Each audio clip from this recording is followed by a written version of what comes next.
Mun kula terangno nggih masalah salat nggih. Terus kula tak terangno dari awal redaksi ini Nabi, terus kula terangno hukum fikih. Badhe niku nembe kula terangno ilmu filosofine salat. Ngendikane Kanjeng Nabi Muhammad sallallahu alaihi wasallam niku teng hadis sahih mutawatir niku as-sholatu khairun maudhu'un fa'aktsir awaqillah. Kula balen-balen as-sholatu khairun maudhu'un fa'aktsir awaqillah. Jadi sholat itu kebaikan yang sudah bawaannya dulu. Jadi sudah bawaannya sholat itu kebaikan. Maudhu itu sesuatu sing asli. Pokoknya sholat itu mesti apike. Sebab niku ngendikane Nabi cek kowe ngekeh-ngekehno jumlahe sholat, cek jumlahe napa sih? Dalam konteks artinya sholat fardu karuan nggih, kaifiyahe karuan, aturane karuan. Terus sholat itu wonten disebut an-naflul mutlak atau sunat mutlaqah. An-naflul mutlak atau sunat mutlaqah itu pantangannya hanya 3, enggak boleh ba'da subuh hatta tatlu asyamsu sampai srengenge 12 5 menit ya. Terus pokoknya meh dhuwur itu mboten angsal. Itu jenenge wektu napa? Zawal.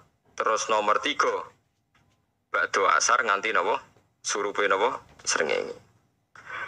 Larangan 3 sholat ini bisa dibatalkan kalau ada sebab yang mukorin. Misalnya bar ngasar kok ana wong mati. Berarti kita angsal sholat napa? Jenazah. Utawa kowe bar subuh mlebu masjid terus di wudu. Niku ana ulama sing darani tetep sholat tahiyat napa? Masjid. Mergo sebabe nggih dukhulul masjid. Jadi hanya ada pantangan niku wau. Niku rungokno tenan nggih. Nah, terus yang menjadi kontroversi mulai zaman ulama ngantos samangke itu kaifiyah kados traweh. Wis ora usah tersinggung niki ilmu kowe. Teng riwayat-riwayat Bukhari Muslim, Nabi itu nak witir itu 9 di Nabi terus salam. Nah, sebagian riwayat Nabi memotong sholat itu sholatul laili masna berarti 2 8 terus 1 witir. Niki rungono tenan. Sehingga ketika ada sholat tarawih yang 4 rakaat tanpa tasyahud, sebetulnya secara fikih pasti kita sepakat sah. Karena kalau 4 rakaat tanpa tasyahud pertama, kenapa kita katakan sah? Karena Nabi malah pinter tasyahud awal itu wajib.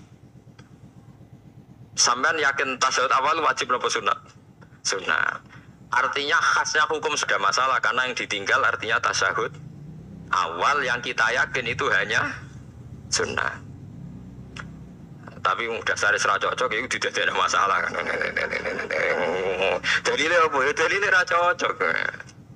Nah, sing darani masalah padahal darani tasyahud awal iku sunnah. Kowe salat zuhur tasyahud awal sunat atau wajib? Sunat. Nah, sunat tuh khas ya, ditinggal batal lho ora. Mboten. Tapi nek sing ra cocok ya batal. Hukum ora cocok ra cocok. Mboten iki kula terangno. Nah, tarawih itu yang kontroversi ini teng kitab Majmu' karangan Imam Nawawi. Ya akal-akalane tiang-tiang niku. Kula nganti sakniki kan mboten nate ngimami, tapi nggih gak kandhani imam. Pokoke niat ngakali pangeran, tapi pangeran bakali ya ora kena. Ngeten, iki dawuh Imam Syafi'i. Tarawih itu kalau terakhir kan pinten? 3 rakaat nggih. Yang terakhir witir 3 rakaat itu 2 rakaat sampean niate witir napa-napa? Witir. Setelah 2 rakaat sampean salam ndak? Salam. Itu menjadi sholat teraneh di dunia. Karena kue muni witir tapi jumlahnya 2. Nah, itu sholat teraneh napa di dunia. Terus sampean muni ngene, mboten Gus maksud kula niku 3 tapi lurus sih. Nanti ada. Karena tapi rakaatnya sehingga jangan kira engkau 2 tapi ini nanti 3. Nah, itu makanya setiap bilalnya atau matinya kan solu sunnatan rakaataini minal witri. Jadi diumumkan sholatlah 2 rakaat tapi yang 1 paket dengan cicilan witir. Lah itu lucu. Karena Anda sekali bilang itu witir berarti Anda bohong kan, nyatanya 2 rakaat. Tapi kritiknya Imam Syafi'i ini kan lucu. Imam Syafi'i yang imam kita tuh mengkritik itu sholat aneh kalau begitu. Sholat tuh kalau sudah salam itu dianggap sholat mustaqillah, sholat yang mandiri. Gak bisa sholat kok berta'alluq dengan sholat setelahnya. Sholat itu kalau sudah dimulai takbir, diakhiri salam ya selesai dan menjadi sholat. Sebab itu seharusnya witir agak resiko ya orang rokaat langsung tasahud awal, engkau terus tambah sak rokaat, kados mirip maghrib lah, mirip apa? Maghrib. Tapi itu kan masalahnya tidak populer juga. Nah itu. Akhirnya diakali wa shollu sunatan minal witri nggih. Tembriki ono minal witri kan. Itu kalau diterjemahkan salatlah kalian paket witri. Bingung. Itu cara pangeran yo bingung tenan ngadepi. Nah, makanya itu dulu kadang yo muga-muga sepuro pangeran wis ora usah ngene. Jadi nak salat ya nak cara Sayyidina Utsman itu memang beliau bilang 2 rakaat itu berdiri sendiri karena sholat itu setiap 2 rakaat selesai, setelah salam itu selesai. Nanti yang witir ya 1 itu, makanya 2 itu rasa ana witir-witiran cara Sayyidina Utsman. Muga Nabi dawuh wa autir bi wahidatin, kemudian sholat Anda yang 2 itu ditutup witir. Berarti ya yang sholat kedua ya usolli sunatan ini biasa saja, nafal mutlak, nggak usah nyinggung-nyinggung loh witir. Oke. Loh ini penting sekali karena nyatanya ada witir kan. Jadi ini perlu sampean ketahui, sholat itu memang banyak masalah di secara fikihnya. Karena tadi kalau sampean niat witir, setiap sudah salam itu kan berarti selesai dan berdiri sendiri. Nah kok suwe-suwe nak rokaat sing terakhir batal lah, berarti sing ngarepe melok batal. Mergo sak paket koyo capres ben apa? Cawapres. Ora iso salat kok ono.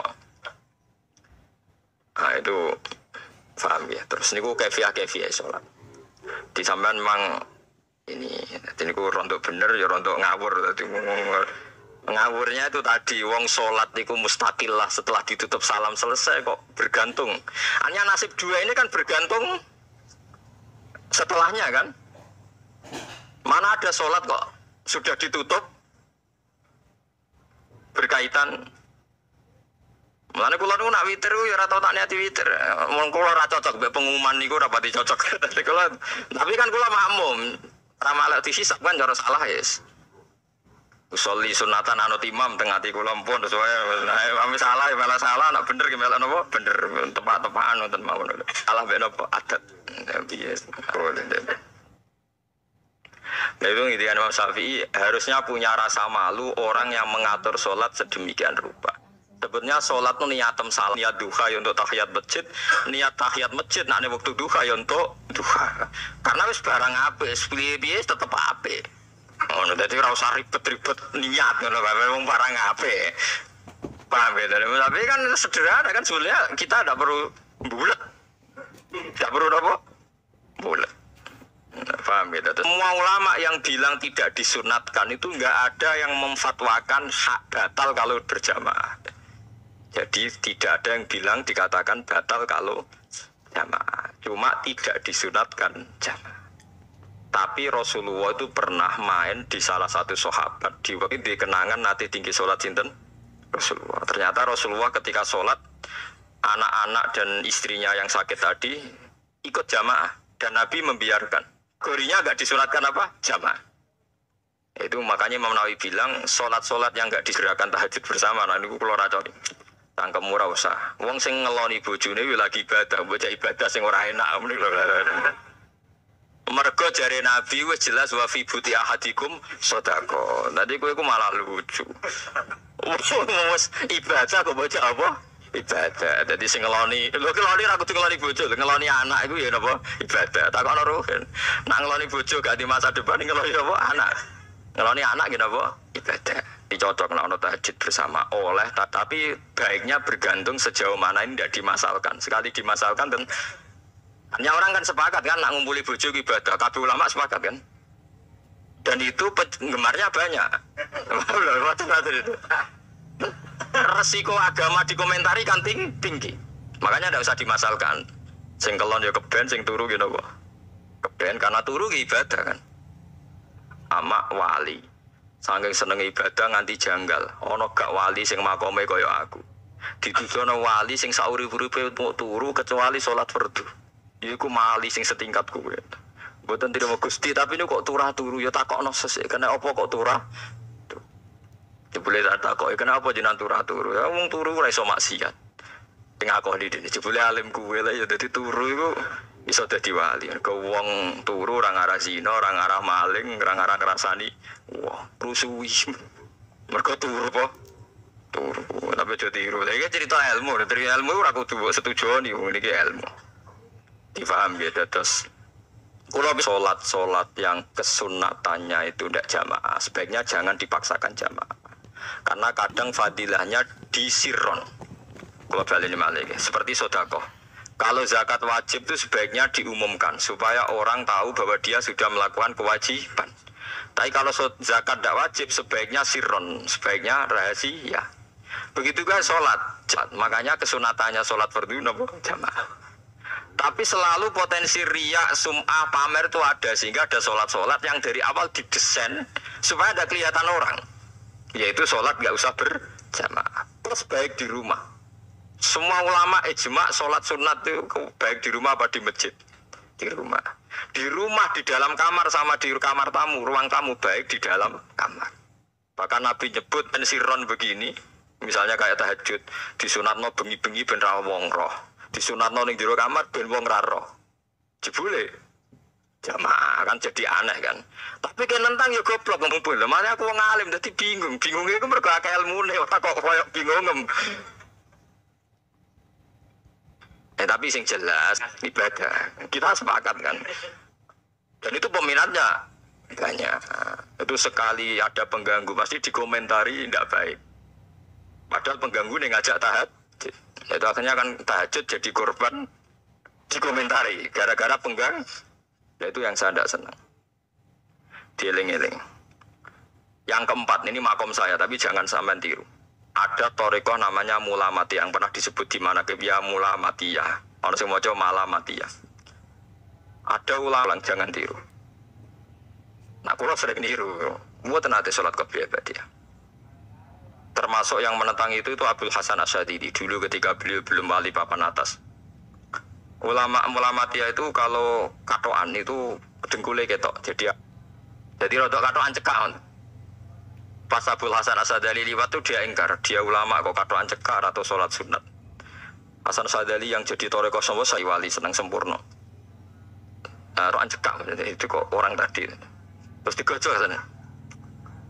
Muhammad banyak itu sing supaya mereka untuk rahmat mergode ini karena dia ini mantep para pangeran gak mungkin wong bid'ah wong salah tak awari aku kena azab mesti pangeran ngergani aku diproses didakwai napa ilallah dia ini berat kok tahu belas alasannya dijak sholat fardu ya abot nak nganti disangka qobliyah badiah penting malah abot mulane aku rasa sholat qobliyah badiah lah iku sing makome iku kula baleni malih dijak sholat fardu wae abot.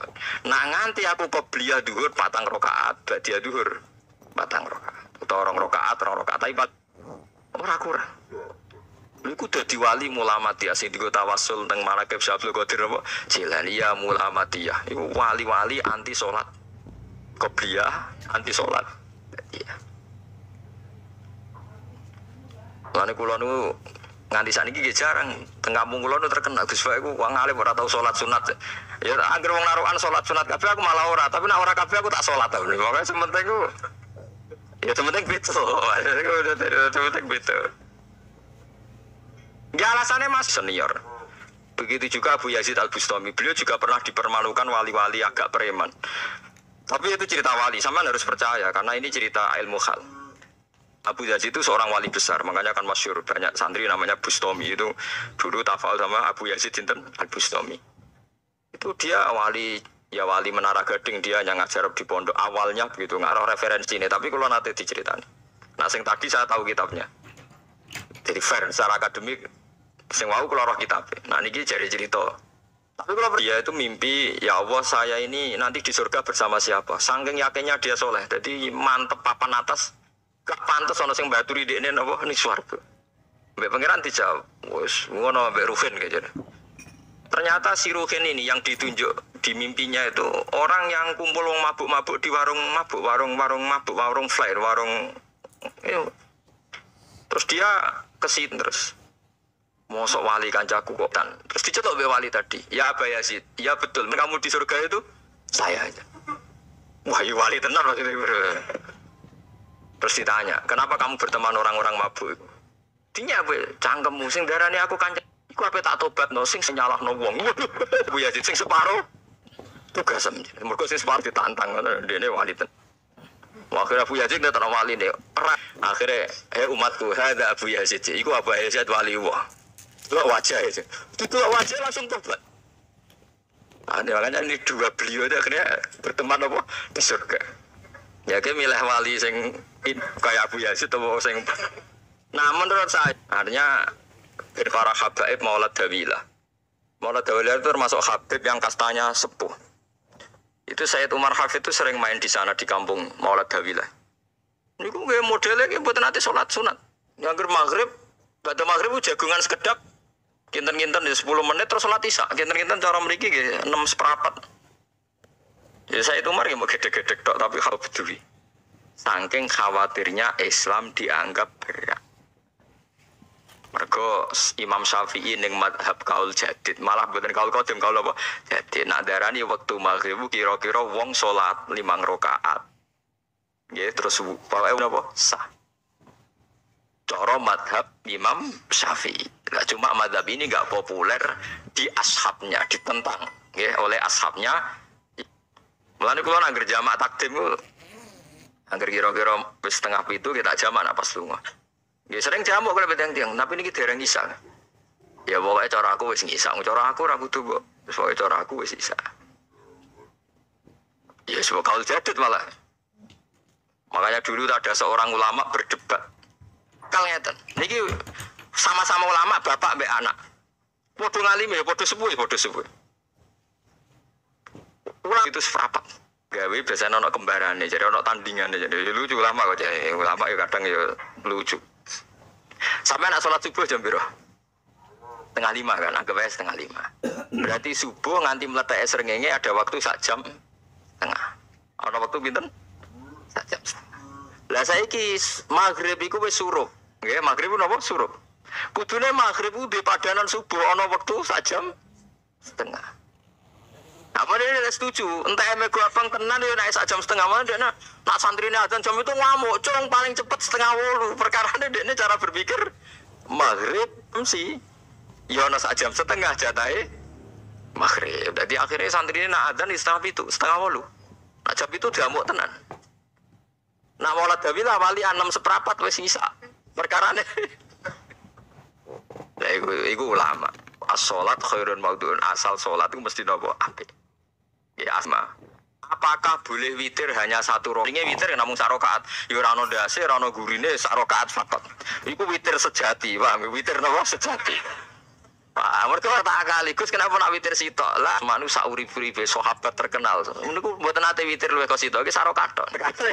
Fihal Quran dadi 1 rakaat tapi khatam Quran. Nganggo 3 rakaat. Dari Imam Syafi'i itu gak mungkin sing witir tetep sing guri sitok. Mergo sing loro tetep salatun musa salatu jami'ah ya. Lah ulama wis pokoke aku saiki salat sudah disalami gak punya status kan? Salat saya gantung. Salat setelahnya. Lalu gunanya salam wis disalami umpama kowe ngentut ya salate sah umpama iso. Jadi mulane jadi kontroversi. Tapi ya apik. Bantah-bantahan sholat ya apik, bantah-bantahan barang apik. Jadi bangke bantah-bantahan iki ayundi malah perkara kan, malah mari fitnah. Ulama iki betul wajar. Terutama pas napa inna sholati wa nusuki wa mahyaya wa mamati lillahi rabbil alamin. Salatku, ngibadahku, matiku, uripku namung kersane Allah. Utawa namung kangge Allah. Karena ini menjadi filosofi sing dadekno salat mari ahlil jannah. Jadi kita nak salat mesti ahlil jannah. Wong qad aflah, teman-teman bejo wis mesti bejane. Sampeyan ora usah wedi suul khotimah. Niku waswase setan. Mboten enten suul khotimah. Setan niku pancen aku mbok weden-wedeni suul khotimah yo gawe wae aku tiap dadi pangeran. Yo ora pangeran kok. Ono kiai pemuja setan kok ora seneng setan godane ngene kiai ora mesti selamat, wong top-top ora mesti selamat. Itu namanya memuji setan karena dia nganggap setan itu salat. Berarti kowe gagal. Karo dene nek kowe kepengin menungso sesat kabeh ya sesatno wae ora usah meden-medeni jare kowe kondang kok trimo mok ngono-ngono tok ae. Bedene ya ora tingkat dia enggak salat semua kan zina setan. Lah kita ndak ora dan setan wis salat puluhan tahun digodho ilang gandene goblok kowe. Nak wong iku salat puluhan tahun berarti puluhan tahun dalam kegagalan setan. Kan mbek setan ku saiki tambah wani. Ya mletene ngono kon bun neraka ya kok gelem. Misale dene hebat kan mboten purun Gusti tak ning swarga mawon. Ternyata dene mlebu swarga gak iso kan. Lah ya mletene lah ya wong lemah ngono kok mbok entuk. Tandanya setan kan lemah sekali kan. Lha iku sedekah lazim.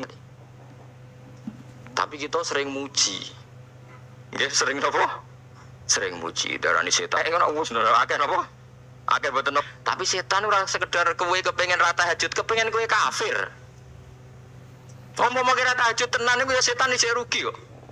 Tapi kowe jek Islam ulama nak tangi turu gak tahajud, ndekne nangis. Angger kae gak tahajud nangis. Terus matur mbek pangeran, Gusti kenging napa kula boten kasil tahajud.